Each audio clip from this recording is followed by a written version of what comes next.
سلام بچه ها، چطورین؟ خوبین؟ درس امروز ما تمرین های درصد. امروز میخوایم تمرین های درصد رو با هم بررسی کنیم. برای اینکه یه مسئله رو بچه ها خوب بتونیم حل کنیم، اول باید با دقت رو بخونیم ببینیم مسئله از ما چی میخواد. میگه در یک کارخانه 200 نفر کار میکنن که 40 نفر آنها خدماتی هستن. میگه چند درصد کارکنان خدماتی هستن؟ پس کل کارکنان ما، کارکنان کارخانه چند نفرن؟ 200 نفر. خب ما میایم 200 که کل پای می نویسیم. از 200 نفر چند نفر خدماتی هستن؟ 40 نفر. پس کل پای می نویسیم. بعد از 200 تا چند خدماتی هستن؟ 40 نفر. حالا از ما چی خواسته؟ چند درصد خدماتی هستن، یعنی درصد تا چند نفر. 100 رو میاییم جلوی 200 می‌نویسیم.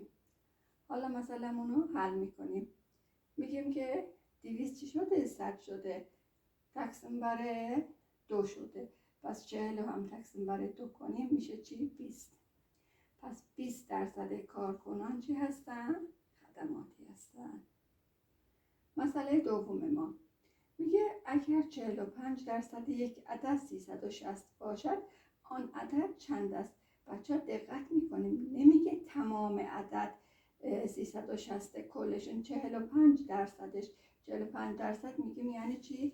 یعنی 45 صدم.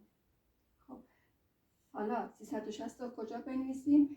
اینجا 45 درصد تمام عدد نیست، این کل پایینه، این بالاست، پس این کل نیست. 45 درصدش پس 360 میاد بالا. میخوایم اینجا رو پیدا کنیم. خب میگیم 45 چی شده؟ 360 شده.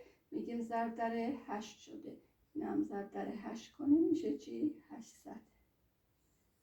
پس 45 درصد عدد 360 چیه؟